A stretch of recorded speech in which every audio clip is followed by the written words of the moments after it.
Welcome, welcome, ladies. This is take two of The Woman Who Lost Her Skin.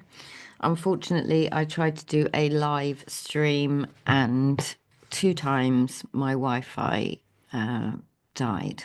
So I'm now recording this, not on a live, which is a shame, but sometimes technology is just not on our side, and that's okay. And I will upload this to the groups as soon as it's done. So I just wanted to say thank you to all of the women who came live for me at 11 o'clock this morning.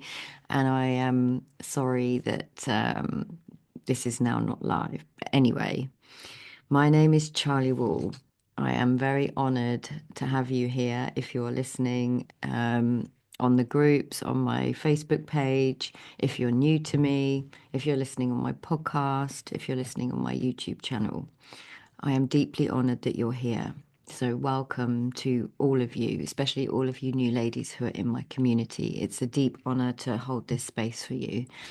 This is called The Woman Who Lost Her Skin, and I'm going to be talking about the Selkie myth.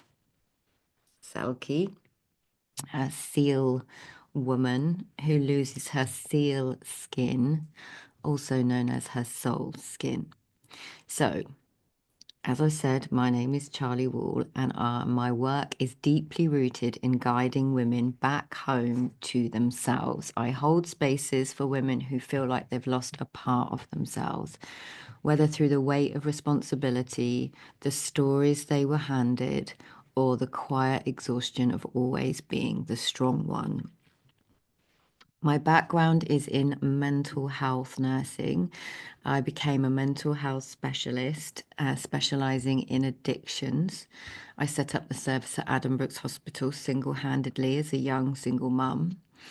I then burnt out, so I lost my skin there, but I became a personal trainer and I started a business 20 years ago and set up a very successful female-only fitness business in Cambridge, which I absolutely loved. I've since studied yoga and nutrition and health coaching and holistic care and root cause practitioner training where we look at, where I look at the body and what's going on in the body as messages from the body to us as women. Like, what is it that we're holding in our body? I've done a lot of nervous system work as well, particularly over the last few years, and had to do a lot of work on my own trauma. And I used to have chronic anxiety and chronic PTSD. So over the years, I have walked many paths of healing, of learning nervous system regulation and embodied wisdom. And that is woven into the work that I teach with my women. But the most powerful thing that I've learned, the most powerful and important thing that I've learned is that true healing isn't found in fixing yourself. It's about remembering who we are as women. So I hold online circles and circles within my retreats. And I hold my retreats in Spain and Crete and sometimes in the UK. I am deeply passionate about bringing women together. I think women heal together when they share their stories, when they speak their truth, and there's recognition and resonance. Women learn through resonance. And so the work that I do, I feel is incredibly important. And I love teaching through story. So I'll probably be weaving some of my own story into this. And of course, I work with women one to one. And my focus is always about bringing women together, bringing women back to themselves to get in their body, to bring them back to their knowing, their feminine gnosis, Gnosis, and their voice. And this kind of understanding the throat, heart, womb space connection. That's where our power lies, in the dark, in the descent. I love talking about the descent. What I will be talking about at the end of this, what was going to be a live, but this transmission, is I'll be hosting a masterclass, like a free transmission, a free group online circle on International Women's Day. Well, we'll do like a group session, and then I'll be offering a 7-day program, the Call to Descent. So a lot of my work is based on understanding, how we do lose our skin and how we have to go down and in to kind of retrieve the gold. So the story of the Selkie, the woman who loses her skin isn't just an old myth. It's something that I see in so many women. It's something that I myself have lived.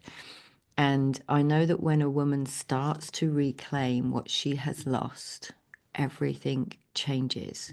So today, I invite you into this space, not just to listen, but to feel into where this story lives within you. And that's what I want you to do as I'm talking to you. I want you to feel me, and I want you to feel this story. So my intention for today is that we'll be exploring what it means for us to lose our skin, to become disconnected from our deepest truth, our wildest essence, and what happens when we reclaim that.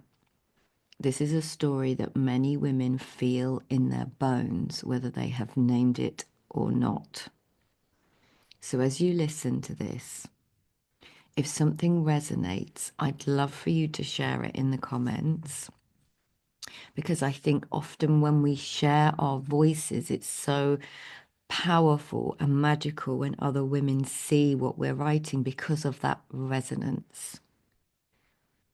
So have you ever felt like you've lost a part of yourself? Just have a think about that.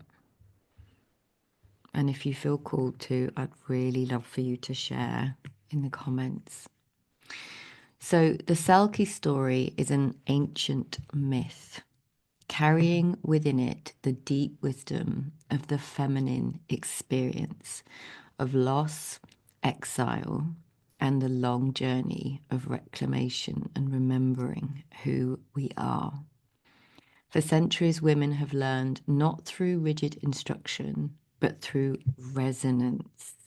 This is important that you understand this. This is why I'm asking you to feel me.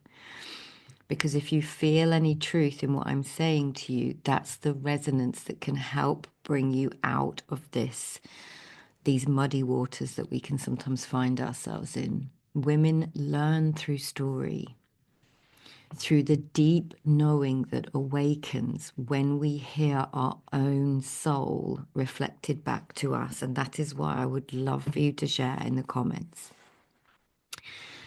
So these myths have been passed down through generations, and they were maps for women, guiding women through the landscapes of longing, initiation, and return. When a woman hears a story that stirs something in her, whether that be a tightening in her chest or an ache in her tummy or the sting of tears she didn't expect, she isn't just listening, she is remembering. Her body recognizes the truth. Her body recognizes the truth before her mind does. This is the power of resonance. And I was telling this story just the other day to a beautiful woman that I was talking to. And at the point where I said in the story and I'll get to the story, when I said to this woman that someone stole her skin, the woman burst into tears. And this is what I'm talking about. The body recognizes the truth before our mind does. But the problem is we've been trained to go to our mind and not trained to be in our body. So the Selkie woman is one of these stories, and it's one of many stories that I speak about in my circle community in the work that I do. But this one speaks to the parts of us that have been stripped of their natural instincts. exiled from our wild, intuitive knowing. It is a tale of what happens when a woman is separated from her soul skin, from the source of her vitality. She does survive, of course, and she adapts, but over time, something in her withers. And this is the story of so many women. Women who have spent years caring for others but have forgotten how to care for themselves. Women who have abandoned their own needs to be good mothers, the good girl, good daughters, good lovers, good employees. Women who feel the dryness of exhaustion, of overgiving, overperforming, overfunctioning, of existing in a world that does not honor the depths of her cyclical, feeling, instinctual nature. And yet the myth does not leave us in exile. It holds the key to the return. So the moment a woman realizes that she has to go back for herself to the hunger that rises in her tummy when she hears the call. Now, it might be the call of the sea, it might be the call of the land, it might be the call of animals, it might be the call of art, it might be the call of the sky, it might be the call of your own artistry, your own signature, the point of origin of you as a human woman, as a human female. There will be a call. And this is why I gather women in circles, because we can tell stories, we can share, not to teach, and especially not to teach in the way the modern world expects us to teach, but to awaken a wisdom already living inside you. It is literally a remembering, a belonging. You know, you might have a longing for something that you can't quite articulate. You might just feel like, oh, this just feels, I'm exhausted, I'm tired, I'm sick and tired of being tired. That longing for something more of yourself, to touch something more in yourself, within yourself. And that is why, again, I hold these circles, because we have that belonging. Because as we share our stories, there's a recognition. So the Selkie woman is not just a tale, it's an invitation for you to remember, to listen, and to return. So this is a summary of the seal skin, soul skin. And I have read a few versions, the main ones being in Women Who Run with the Wolves by Clarissa Pinkola Estoles and Sharon Blackie's Women Who Rose Rooted. Both absolutely beautiful books that if you haven't read, I really encourage you to read. So Iselki is a mystical seal woman who belongs to both the sea and the land. She is naturally wild, free, and deeply connected to her instincts. Now, her and her sisters, they're seals at this point, her and her sisters, under the full moon, dance every full moon on the land outside of their sealskin. So they lay their sealskins down and they dance under the full moon together, naked, you know, and they're just in tune and in rhythm and in freedom and in passion and in joy. There's just, you know, if you can visualize that, it's just such a beautiful image of women dancing freely. Now, there was in the story, as the story goes, and again, there are loads of different versions of this. I'm just going to summarize my take on this. There was a lonely fisherman, and he really wanted a wife, and he was so lonely that he used to cry himself to sleep.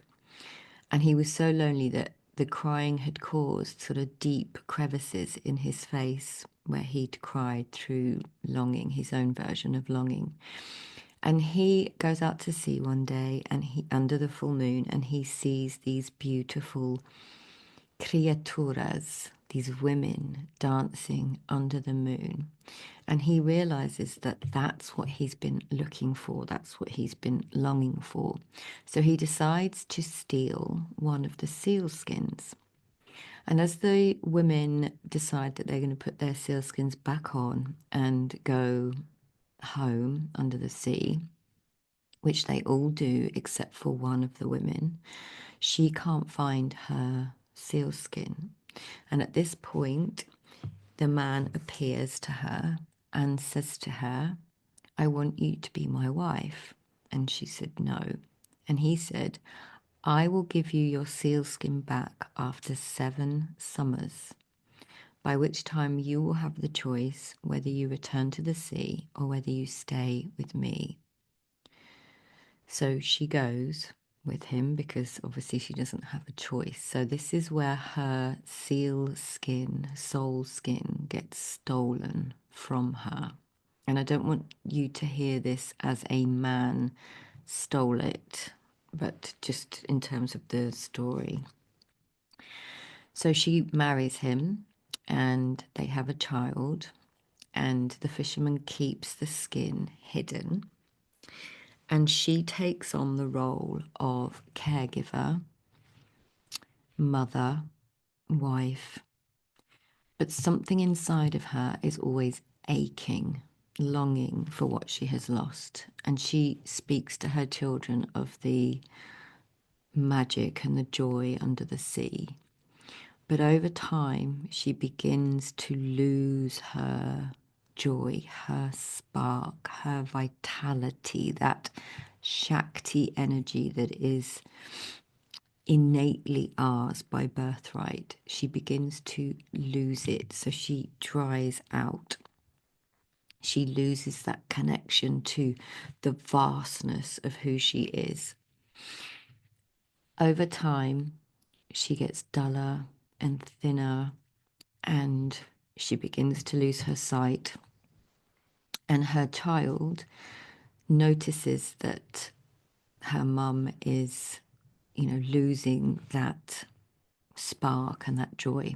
So the child decides that she wants to try and find the sealskin, which she does. Now, the sealskin is then found and returned to her by one of her children, and it's disintegrated.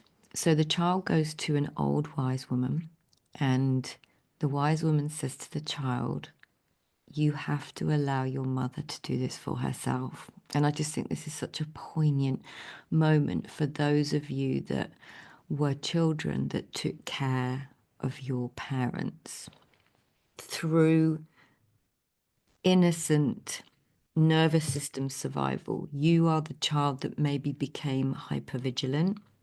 And that, obviously, for a lot of us, is where our sealskin is taken because we have to survive. So in this particular story, and again, there are lots of different versions of this, in this particular version, the child tries to rescue the mother, but the wise woman says to her, your mother has to do this for herself. And after a series of initiations, the Selkie woman eventually gets her sealskin back. However, she has to make the heartbreaking decision to leave her child behind, to go back to the sea, to reclaim herself. Now, it's such a beautiful story, and there are many interpretations of, the man who stole her skin and the child. There's many different interpretations of that.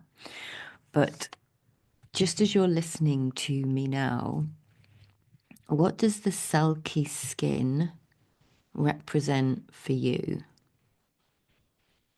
What have you lost or set aside that was once a part of you? Just have a reflection on that. Because How do so many women experience the same loss of self? If the seal skin slash soul skin represents that deep instinctual part of us that knows who we are, that raw, untamed essence that gets stripped away by societal conditioning, family expectations, and roles that we never consciously chose. So, what does it mean for you as a human being? Where have you lost your skin? You know, you may have been the caretaker, the peacekeeper, the eldest one, the strong one, the rescuer. Where did you learn to suppress your authentic self? How did you learn to suppress your true desires, your needs? How did that happen for you? When did you stop expressing your emotions and why?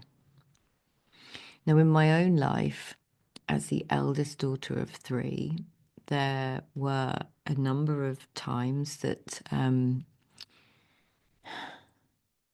I don't, I when as I tell you this story, there's no blame in my system, right? There's no charge. I'm not holding wounding around how I was brought up or what happened to me when my brother was killed.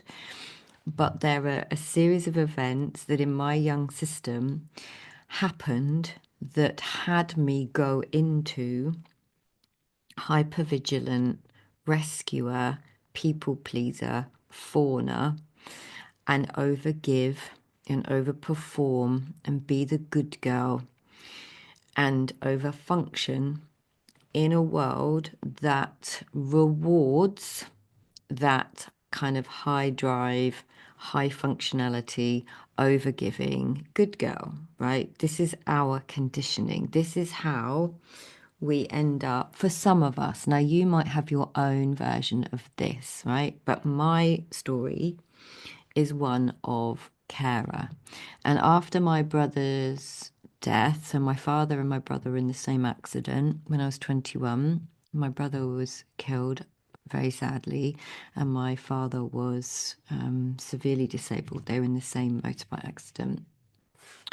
And I then became, at that young age, the carer for my dad, but also in lots of ways, the sort of the gel that held the family that was left together.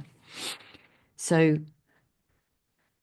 at 21, that's super young, but it was all I knew because prior to that, because of what I just said, my nervous system was primed to go into hypervigilance. And I would have previously called myself an empath until I understood all of these pieces about the nervous system.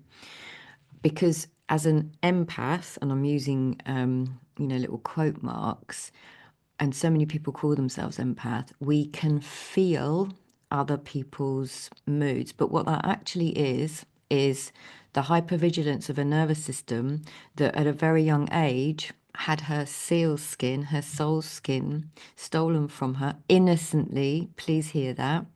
And our nervous system response, our survival response was to kind of morph into who everyone else needed us to be so that we were safe. So that we were safe. And this happens in a myriad of ways to women, young and old, right? We don't have a fully refined instinctual nature because that's not how we are taught in our culture these days. And so there's a lot of us who are walking around with instinct injury. And that is why so many women I speak to are exhausted, are overgiving, overperforming, and overfunctioning, and deeply resentful. And this is the sort of dryness. You know, as we get older, we get more tired, more exhausted. Our bodies talk to us. Lots of women have menstrual issues. There's a massive disconnect to the body and her wisdom and our cycles and our seasons. But we've had to prioritize survival over authenticity because we learned at a very young age that for whatever reason that wasn't safe. So the Selkie woman, she actually never truly forgot who she was. She knew that somebody had taken her skin. She was just waiting for the 7 years to be up because she'd been trapped essentially, but she also loved her child very, very much. So it was a very difficult decision for her. But she never forgot who she was. She just, because of that separation from her authentic self, the life began to drain from her. That life force, that energy, that innate energy of a woman started to drain from her. So the same is true for us. Beneath our exhaustion, beneath our duty, beneath our good girl conditioning, beneath our silence, beneath our muteness, our throat chakra, your wild essence still exists. It hasn't gone anywhere. There's something in you that knows, right? And that is why I want you to listen to me from a felt sense and tell me when you felt that, at any time in your life, when have you felt that deep, intuitive knowing? And when have you listened to it? And when have you ignored it? And what have been the results of both? So, when I was an addictions specialist, I had set up the service at Adam Brooks Hospital. I was in my early 30s, well, late 20s, early 30s. I had a very young son, and I was looking after my father. It was a very difficult time for me. And so, this is the combination of years of taking care of others before myself. And so my skin, I literally dried up. But not only did I dry up, I was doing all sorts of behaviors to get me out of that exhaustion. So, i.e., drinking, smoking. I would have said I was a workaholic, and I would have said I was a workaholic all the way through up until only a few years ago.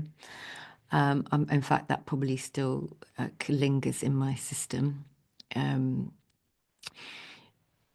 But, this journey of emerging as a woman is a very gentle, spiraling experience of learning, experiencing, playing with different ways of being with yourself, of relating to yourself. Women are relational beings, emotional beings. We relate to everything.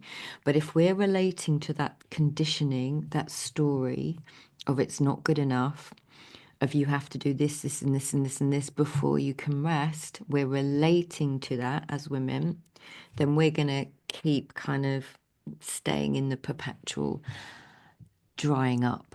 And so there was something in me in my early 30s that knew. There was something in me that knew I had to change, and I didn't know what it was. I didn't have the words that I have now. I didn't have the language that I have now. But yet something in me was stronger than that, and I was paying a mortgage, single mum, no money off ex-husband, dad very, very poorly, young son. And yet, for whatever reason, at that time in my life, at around about 32, I jumped. I quit my job. I didn't have a clue what I was going to do. And I started my personal training qualifications, got a little loan out and did personal training. Now, from that point of like jumping into the unknown, there was some life force that came back to me. And in that experience, outside of fear of mortgage and, childcare and blah, blah, blah, blah, blah, although I didn't need to worry about childcare because I'd quit my job. So that was a big relief. But there was obviously still going to be, how am I going to pay the mortgage? But what happened, ladies, was that each step by each step by each step, something opened up for me which changed my life. I built without any business knowledge whatsoever, I built a brilliant female community, fitness community, which I am extraordinarily proud of. Now, I did that for a very long time, worked outside in all the weathers, until it got too much for me and my skin started drying up again, literally and metaphorically, because I still at this point wasn't in touch with the truth of who I was. And yet, still, even then, after my father died, I sold that business, I sold my house, and I jumped again. I jumped into the unknown. There was something that I can't articulate to you that had me jump, had me leap into the unknown. This is the voice, this is the remembering that I now have words for. And again, after that all happened, it's been one hell of a journey. It's been nearly 10 years. It's eight, is it eight? No, it's 9 years this year. And it's been one hell of a 9 years where I have unfolded. I have found my skin. I have learned more about myself and about being a woman than I have ever known in my entire life. I had no connection to my body, even though I was an expert of fitness and nutrition, none. I had no connection to my cycle. I did have connection to the seasons because I worked outside, so I understood the cycles and the seasons very well, but not my own internal cycles and seasons. And so now I'm postmenopausal, have been for a few years. I now have a very deep understanding of that connection to my body, to my cycles, to the seasons, to my feminine nature, to my intuitive self, to my wild self, to my gnosis, that feminine gnosis, to my instinct, which is no longer injured. Those things have happened to me, yes, but I no longer relate to them as if they are who I am because I know who I am. Okay. And this is so important for you to hear this because I was you. And for those of you that haven't seen it, there's a video of me where I'm being coached in 2018 and I am in chronic anxiety with hair loss. My eyes were swollen and bloody. I was deep in anxiety and PTSD. So if any of you want to see that video of me and feel me there and feel me now, just shout and I'll send you the link. So this is a kind of introduction to the work that I do in my circles and on my retreats. I wanted you to hear my voice. I wanted you to feel me. This is, it's all about helping women to really connect through story, through sharing, through their voice, through their heart, through their womb space, but through their body, getting women into their body, understanding their nervous system. If you're ready to go on a little bit of a journey with me and you don't want to come into my circle yet, or you don't want to come onto my retreats yet, I'm doing a free group class on International Women's Day on Zoom. It won't be live anywhere, where we'll go into some deep feminine practices together. So that's going to be on March the 8th at midday on International Women's Day. I will put the link in the various places. I would love for you to join me. If this story and this share has stirred something in you, I invite you to come and join me for this free group transmission called Coming Home to Yourself. All right. I am so sorry that I couldn't do this live. Thank you for watching if you have. Please share any thoughts, any resonance, any stirrings, any longings, any recognition in the comments, and I will look forward to hopefully seeing you on March the 8th for International Women's Day. If you sign up on the link, you will get a replay sent to you, so please make sure you sign up. And if any of you want to talk to me about my retreats, the Crete one is the 4th to the 9th of May 2025 at the time of recording, and the Spain one is the 15th to the 20th of September 2025, which is the year of this recording. I'm happy to have a conversation with any one of you if that's what you feel would be helpful. If you want to talk about any of these pieces, please let me know, and I'll talk to you very, very soon. Lots and lots of love.